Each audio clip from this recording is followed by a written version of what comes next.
Tere, mina olen Kristi Jõer Tehnopoli podcasti Hääl. Täna toome teieni 11. jaanuaril toimunud kohvihommiku sisu, kus meie hea võtmementor Lev Dolgatsjov rääkis, mida on startupidel oodata 2024. aastal. Järgneva podcasti sisu on ingliskeelne.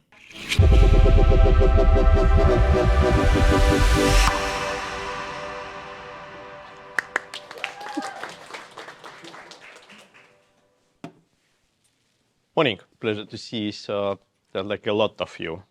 So I've got this topic from Tehnopol. So we will reflect a bit about last year already and about the year which just started. And I will share my expectations about this year. It's just one person opinion based on some knowledge and some gut feeling. So if you disagree with something, probably you are right and I'm wrong. A little bit about myself. I've been serial entrepreneur since 98. Then 2018, I started to angel invest, been involved in a lot of business angels networks, activities, being involved and still am involved in a lot of different other activities within startup ecosystem, mostly in Estonia lately, including Tehnopol. Then 2 years ago, 1.5, I founded what Lisa generously called fund. It's a branch of my family office, so it's not really a fund, it's not a promotion, we're not taking other people's money, so just we invest our own money in impact startups, I would say only lately. And I counted, I made 40 startup investments so far. So just to give you a perspective about my experience in this field.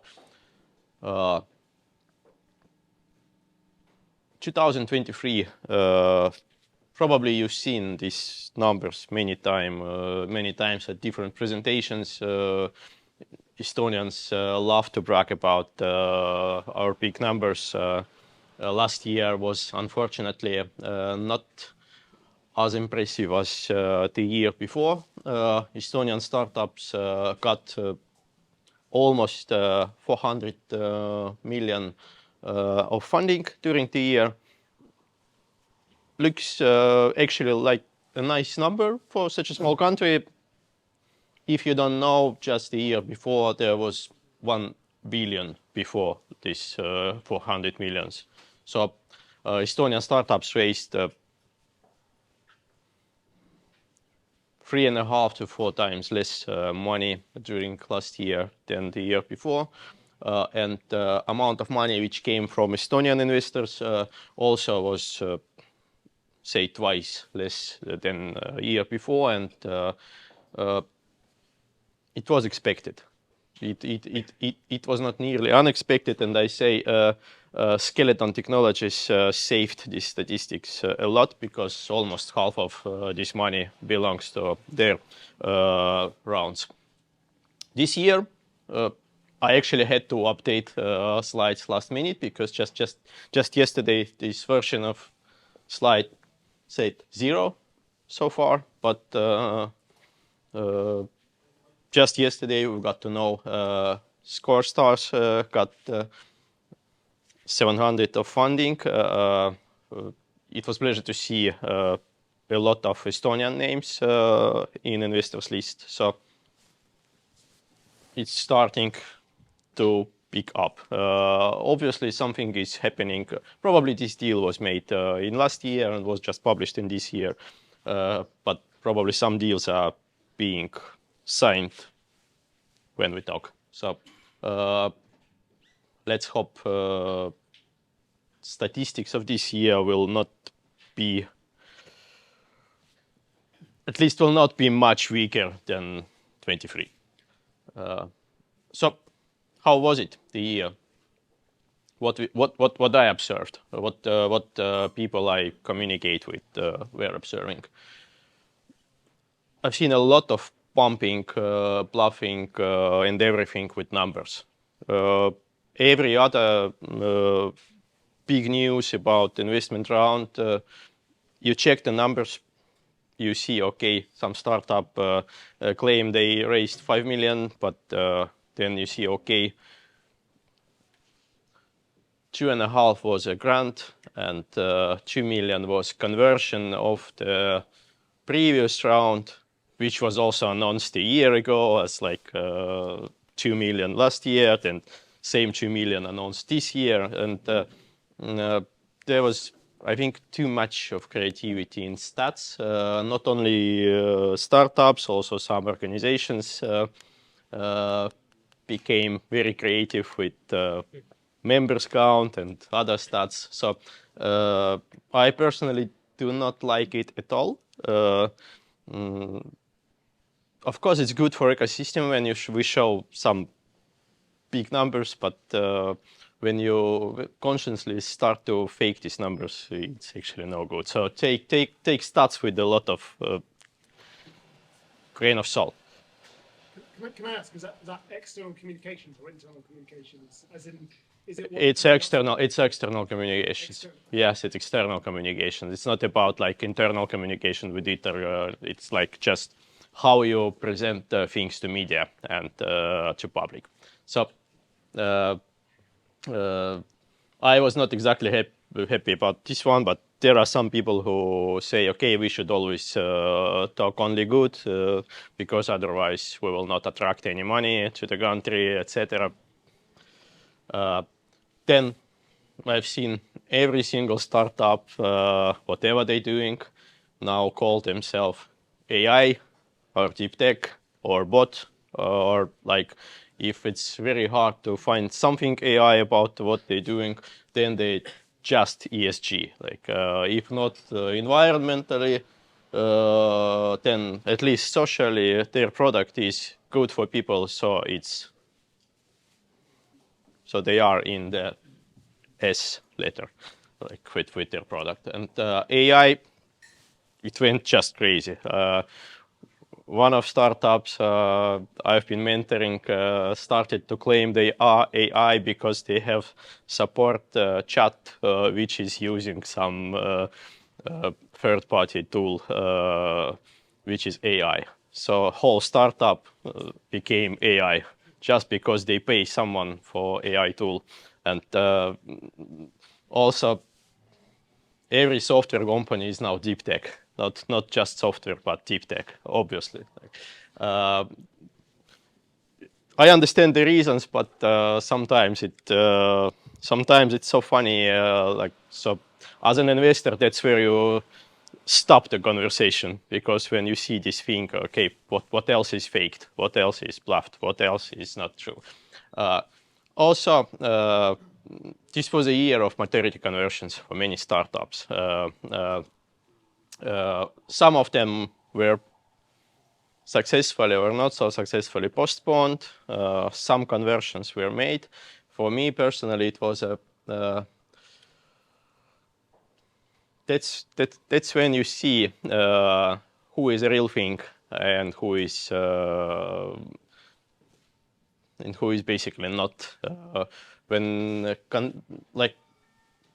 you should convert, then you should convert at maturity evaluation, whatever it is. Then probably you get some problem with cap table or something like this, but you discuss it then after you convert. But when founder comes and says, hey, we have a maturity conversion, but if we will convert at maturity evaluation, then I, as a founder, will lose the motivation to work in this company. Okay, so that's where, again, for me personally, the story of this startup ends. So the only direction I look into is exit for any money, just to say goodbye. So I've seen conversions where founders were offering investors to change liquidation preference from 1 to 0.3. I've seen conversions where founders told like, okay, we have this maturity conversion and our maturity valuation is X, but actually we are so great and we also discovered via AI and deep tech, so let's just convert at cap. Why not? Or let's just extend the date for another year, because otherwise we will lose motivation. And like a lot of funny stories. I was happy to exit some of these startups, but still have some in my portfolio. Year of bridges, extensions, and everlasting crowns. So it's very hard to get a new money. So the easiest way you get money from your existing investors, like with some convertible extension, if you had some convertible, with some bridge round. So a lot of successful rounds that were communicated, like, hey, we raised another round, was just a round of saving startups by existing investors, with providing them some funding just to be afloat. I see some rounds which started last spring and still going. Still like we have investors, but we need someone to lead this round so others can invest. We are in talks with this and that. We have, but no round is coming. Still no round. So it's really tough. It's really tough with fundraising. VC funds are super slow, extremely slow with decision. At the end of the year, I finally have seen like local VC funds started to deploy money at nice pace, I would say, some of them. So probably it gives us some hope for this year. But first half of the year and actually later too, it was super slow. Like VCs not saying no, not saying maybe, just like making everlasting due diligence, like for months. Then someone is at summer leave. Then like super slow reaction, super slow response. Not saying no, because VCs never say no. It's their worst nightmare to say no to someone. It's always like maybe later. So tough for founders. Angels also observing, watching, staying on sidelines, because there is no FOMO, not anymore. Like 3 years ago, there was a lot of FOMO on angel investing market, like rounds feeling like immediately. And now everyone is uncertain, everyone is looking at their portfolios, not seeing much of at least good exits, and just waiting. Also, okay, you have some free money, you can just put it to the deposit in bank and gather some interest. So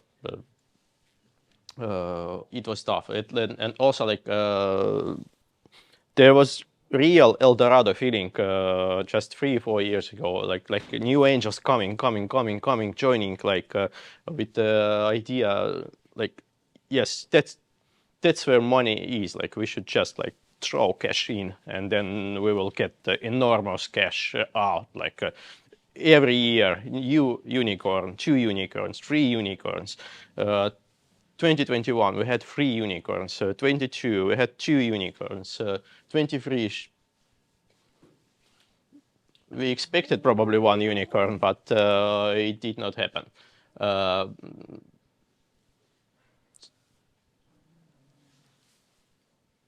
Then crowdfunding collapsed in Estonia.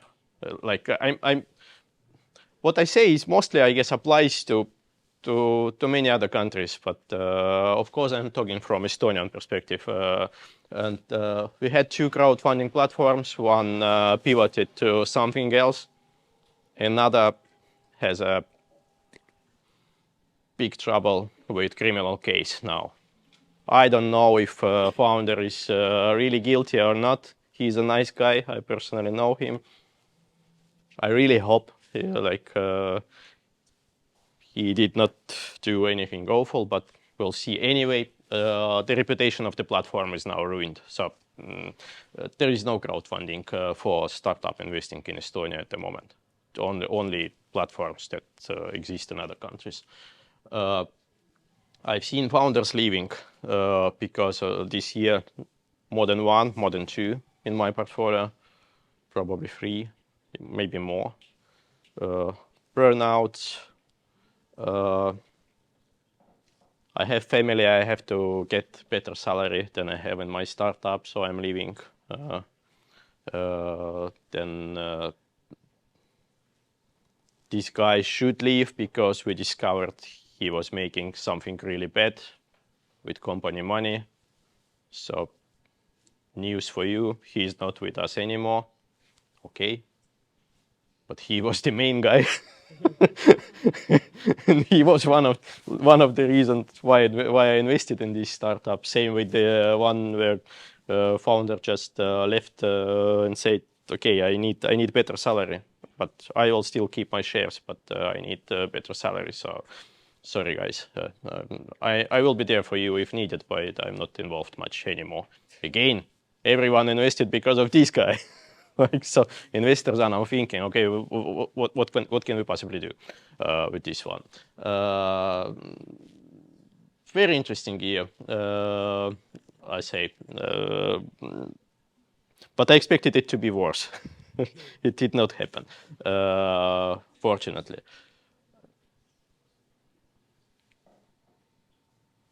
Is it working? Yes. So a lot of doom and gloom. Don't be depressed. It's all in the past now. It was last year, not this year. So my predictions for 24. Let's start with good things. Still a lot of helicopter money for ESG and deep tech startups. At least in Estonia, I think also all over to Europe. Our local funds are still distributing public money they've got for ESG and deep tech investments. So they have cash. This cash will be deployed. So if you in ESG, like real ESG or real deep tech, good for you. Just try to grab this money before it will be grabbed by someone else. Dual use and defense, obviously. Today is big Diana accelerator day in Tehnopol, and actually a lot of public money will be deployed. I think there was like 1 billion or something like this, this big NATO fund. Some of this money,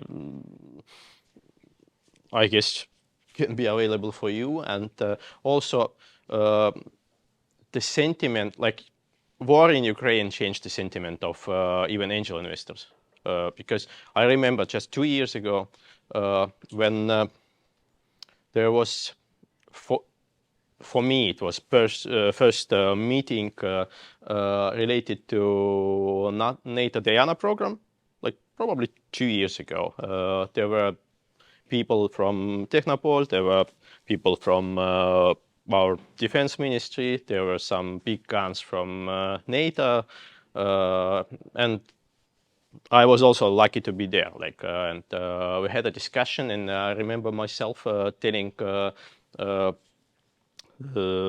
guys from defense Ministry of Defense and to the NATO people, like, you know, our angels are basically not investing in anything military or defense because they think it's a bad thing. because they think military people are bad people, they kill people. All of our angels, or vast majority of our angels, are like they have very hippie mindset. So everything related to guns, to weapons, to war is no, never ever. Like it's tough. It's tough for defense startups to talk with angels. And then just 2 months after that meeting, like everything turned around when Russia invaded Ukraine. And I've seen a lot of angels getting extremely interested in defense startup, even for the sake of supporting something real that can help stop dictators and aggressors. So good news for dual use and defense startups. I think this sentiment changed for long. AI is obviously still the king and will be, but it should really be AI, not just a company that is using third-party AI service and claims itself AI. It should be something probably not necessarily developing AI itself, but it should be something which really disrupts something with the help of AI. Like should be some disruptive tool based on AI, at least. Not so good news. Still no easy money, nowhere, other than I just showed you. I guess we will see down rounds finally, because all this, like 2023, everyone was expecting for a lot of down rounds. Like when new money is being taken in at significantly lower valuation than previous round. So far, with all these bridges and extensions, like investors and funds did everything to avoid down rounds, because they don't want to put their books lower, because they highly dependent on their book value with their bonuses and their management fees, and also startups were mentally not really ready to accept down rounds, because it's tough. It's a problem for everyone. It spoils cap table. Like it's not good for anyone. But this year, I think a lot of startups will just have no other choice but go for down rounds, because you just cannot like postpone these things forever. We will see more convertible maturities. Also, the ones that were just extended will finally will mature again, and then we will see what will then happen. I recently seen some maturity extension where founders where conditions of the convertible loan was changed the way it's basically all in now for founders. Like if they will not raise funding till new maturity date, everything will be completely spoiled. But I guess somehow it will be resolved by big dilution for investors. Like all of these problems are always being resolved with investors' money, so with dilution. There is no other way. Or there are other way. Or investors decide to take a new founder. That's the other option. So I expect to see again a lot of creativity with offers from founders or offers from investor majorities to minorities of investors with convertibles which are about to convert. We'll see. We'll see, I guess, some low valuation successful exit, like with not so much successful for investors, but still where investor gets some money and make some low, maybe even low X's, or maybe some 2-digit percents of return, with some moderate success for founders, because sometimes not so good exit for investors is still good enough investor for founders. And we see some ultra low valuation exits, which again will be like communicated as exits, but it will be just selling whatever is possible to sell for, basically for pennies. Then that's where investors obviously get nothing, and founders get something not very satisfying, or if investors are with some liquidation preference, then probably founders get nothing, and investors also get almost nothing. Then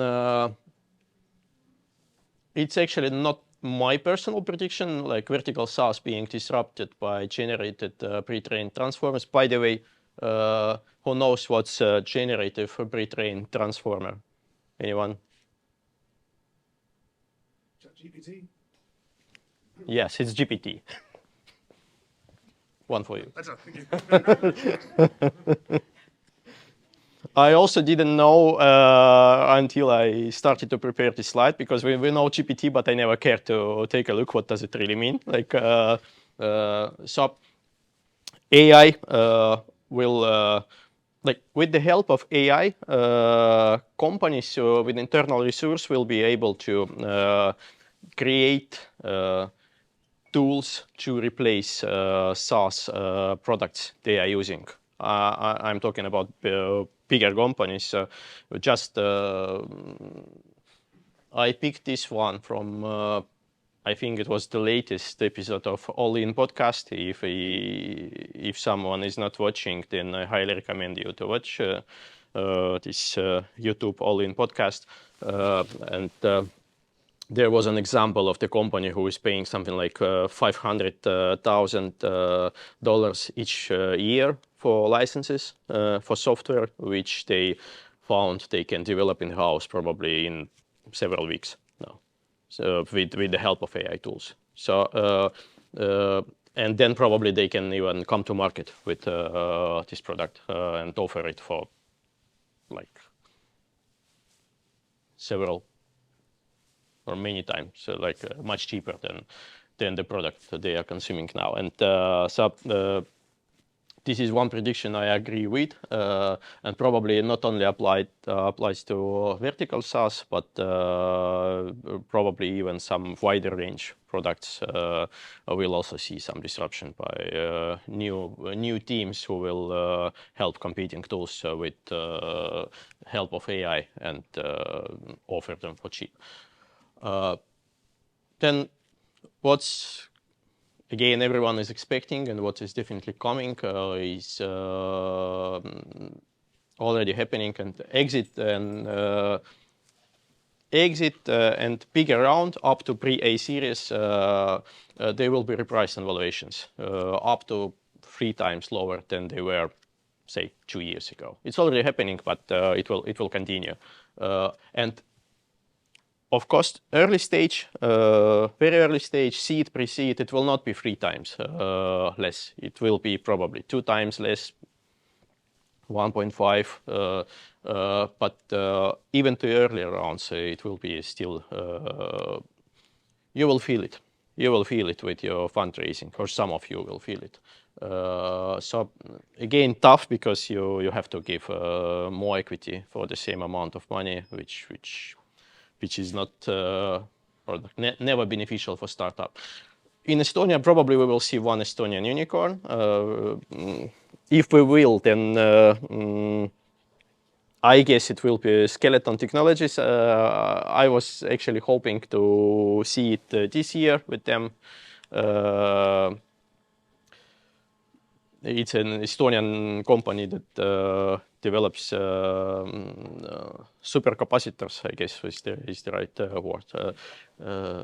So all Estonians know it. Last year they raised 160 or 170 million. So I guess their valuation is now probably half unicorn, and probably we will see them becoming unicorn. Also, I see one company which probably will be a super hit this year. Maybe too early for unicorn, but from what I observe, Lightyear seems to be doing great. It's a fintech platform, sort of. To put it very simple, I would name it Estonian interactive brokers. And I see a lot of momentum there, and I've been in talks with some funds about them, and everyone is very enthusiastic. So we'll see. Probably too early for unicorn, but let's hope we will still have one Estonian unicorn. And also, it would be nice if it will really be Estonian company, not just some American company where someone's uncle once came to Estonia, and then we proudly show it as Estonian unicorn. Don't like these things either. So is this the end of the world? No, really not.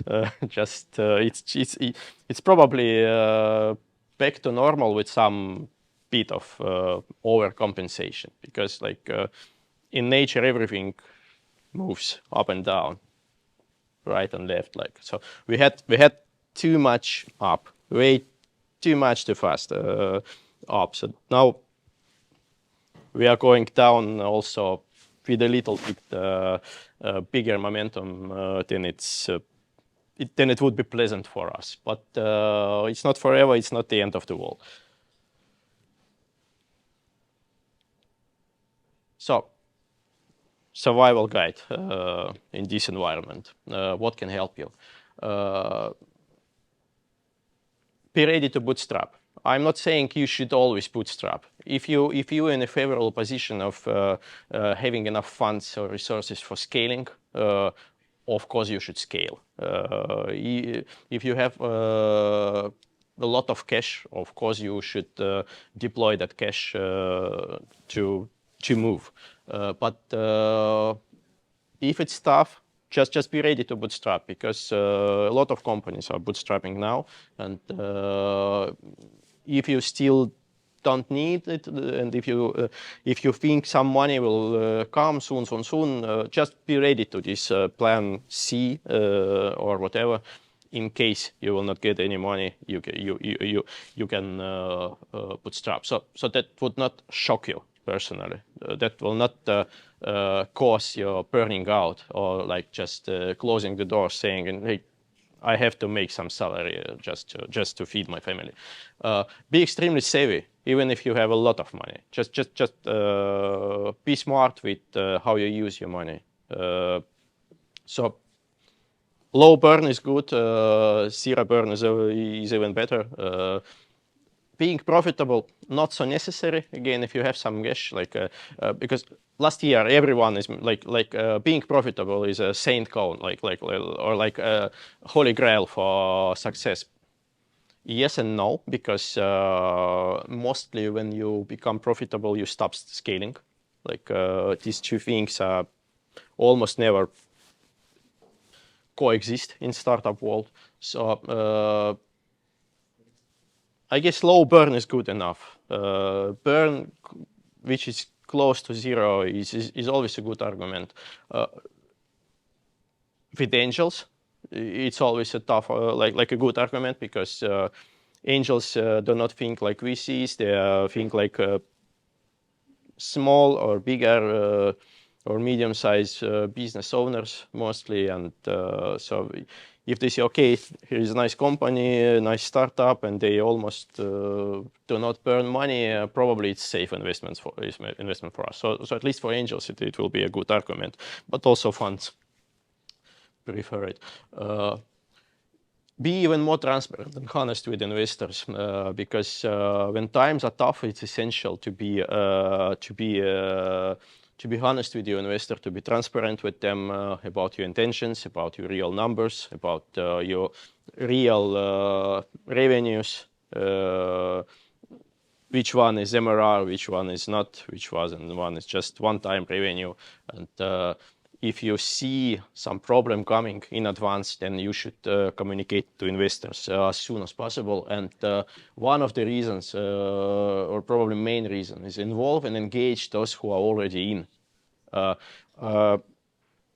I say from my own portfolio, I see probably maybe just 20 to 25% of the startups are really doing it, really trying to use their investors as a help in tough times. Like what you can do, just create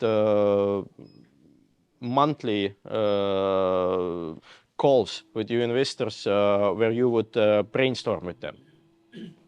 So this way, like more you engage them, the bigger is the chance they will give you some money for some bridge round if needed, because they are becoming like actively involved. So they not just gave some money somewhere and then thinking, okay, maybe 10 years later I will get some money back or more money back, or I will get nothing.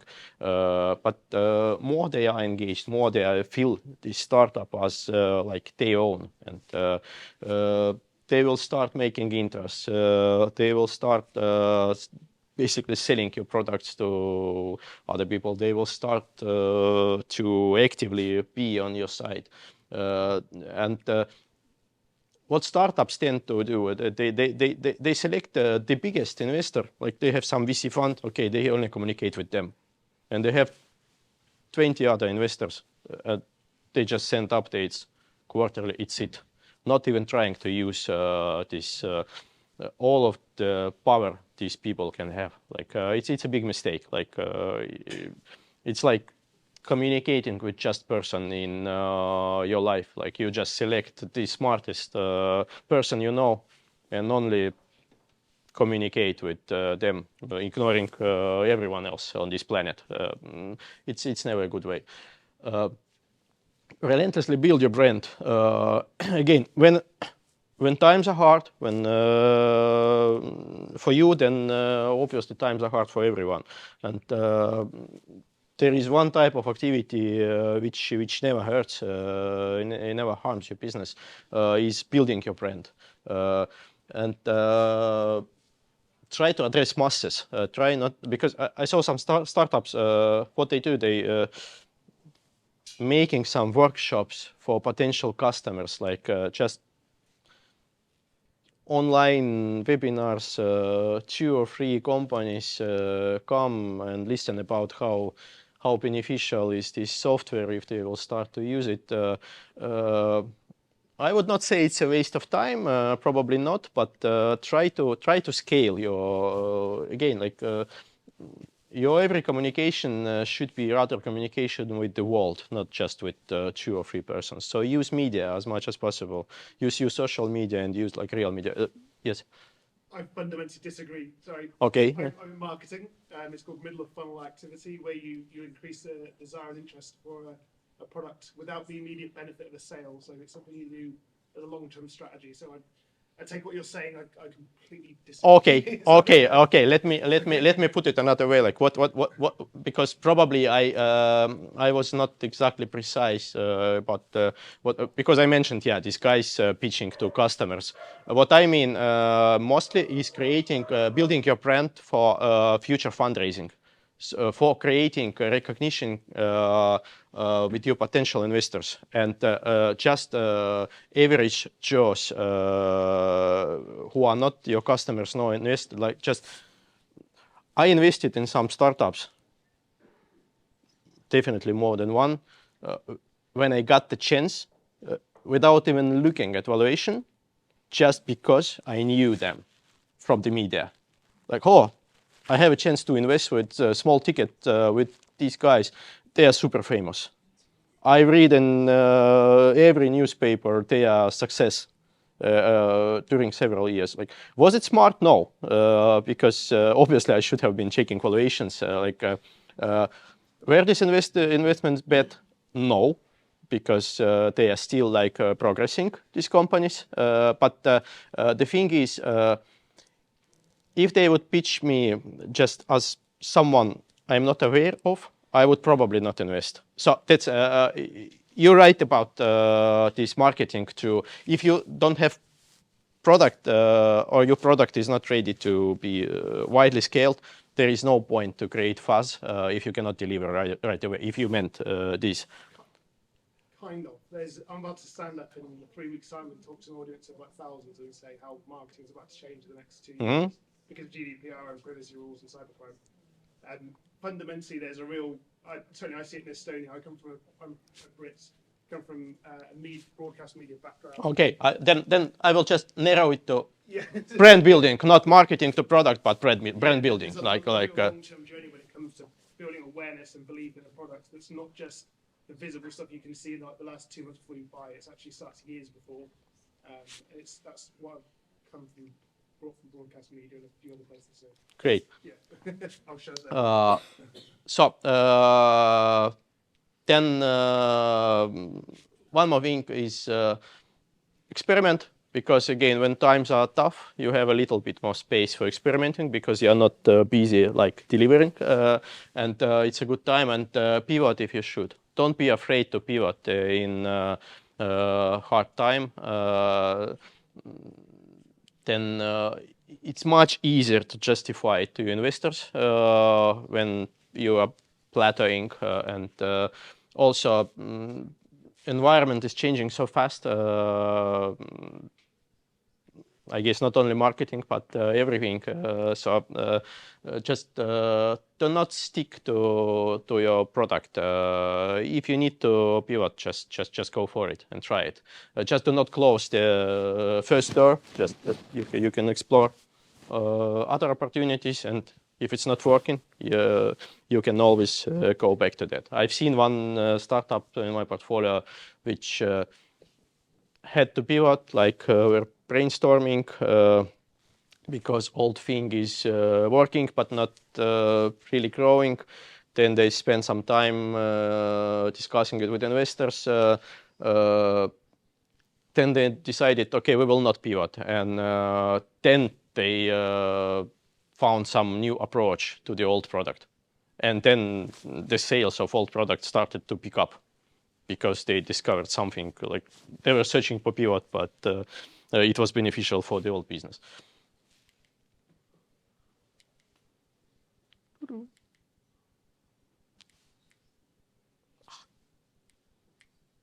No idea. No, the opposite. Getting funded. Chase non-dilutive investments as much as you can.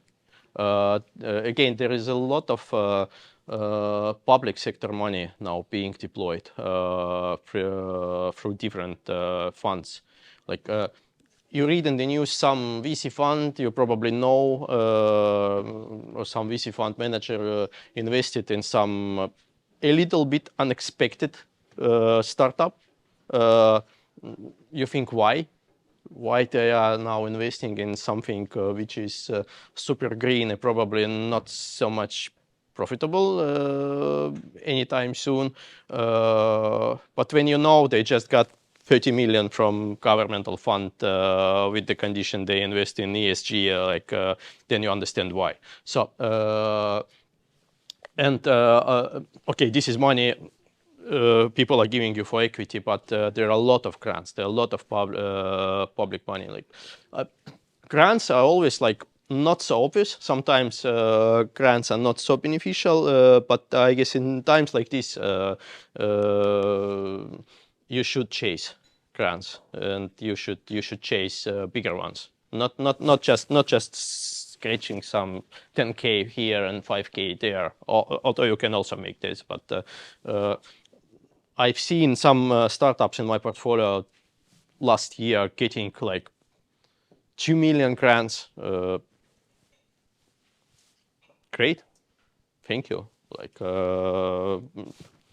I would probably expect them to get 200 or 300, not 2 million. And so there are a lot of money there still, and there will be more and more money deployed for public. More and more public money will be deployed through VC funds. Be flexible with terms and valuation with your potential investors, obviously, because there is not that much money on the table, private money at least, but keep it reasonable. Do not accept bad deals. Do not become desperate. Like here is our last chance, so we should accept this money no matter how. Later we will think how we will fix spoiled cap table. Just keep it reasonable because if investors do not want to keep it reasonable, you will probably have a hard time with these investors later. They will start blocking everything they can if they do not like something. So it should be win-win. Then fun fact: maturity conversion is real life scenario, because until last year it looked like maturity conversion is something that will never happen. I also asked some startup, okay, now you have this maturity conversion, you say if you will convert at this valuation, it will completely spoil your cap table. But why did you put this maturity conversion in the agreement at the first place? And the honest answer was because we 100% believed it never happened. It just will never happen. We would put anything there. We could put our lives, our kidneys, whatever, there where maturity conversion is, because it's just never happening. It will never happen, but it's happening. So no stupid maturity valuations, no stupid maturity dates. Sometimes I see startup is raising with convertible loan. Maturity valuation is quite low, and maturity date is just in 3 months from now. And you ask why, and they say, yeah, because we have a commitment from this VC, and don't worry, we will get money in just 2 months or something like this. No, do not put extremely low maturity valuation even you're 100% sure, until it's all signed and you have your cash in the bank. So and no overly optimistic qualified financing thresholds, because that's what again can sometimes be a problem. You raise some money, but it's not enough to trigger the cap conversion, and then you have to convert at maturity despite raising some funds. So take maturity conversion very seriously in your agreements every time. Just it's real scenario. Don't take anything for granted. Be proactive. One example just from yesterday's meeting with one startup, again from my portfolio, who is raising funds for probably 6 or 8 months now, and they have a lot of commitments, but still nothing is finalized because they want to put the cherry to the top and then serve the whole pie to themselves. And then what investors suggested is make some convertible extension, make something, just grab some cash from the table. Definitely there are some of investors who committed and who are ready to give you this money, and probably even now half of the commitments, if you really start to make them make this true to take this money, then you will discover, oh, okay, situation has changed, probably next time, etc., etc. So do not take any promises for granted. Try to be very proactive with fundraising.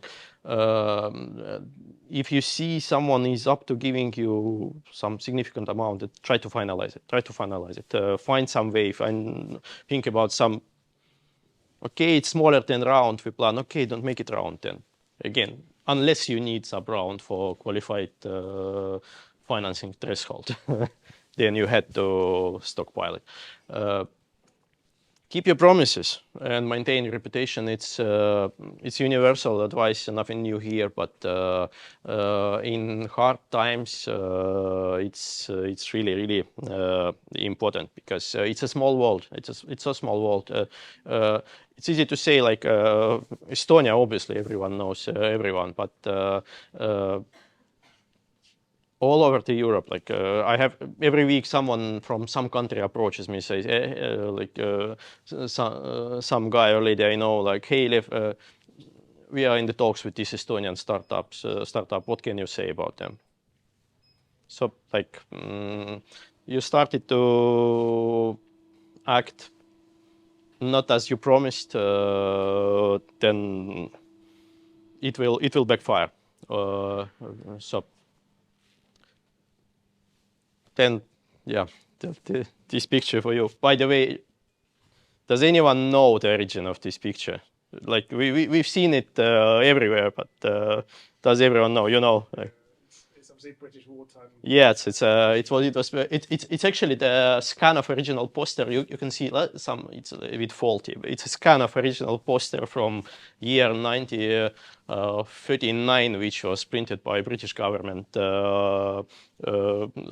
when World War II was about to begin, just to keep a nation strong. So just be strong, and you will be fine. You will be fine, absolutely. Thank you. It's it from my side.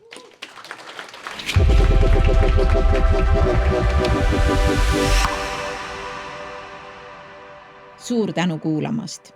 Selleks, et olla kursis, mis toimub Tehnopoli kogukonnas, jälgi uudiseid ja ürituste infot tehnopol.ee.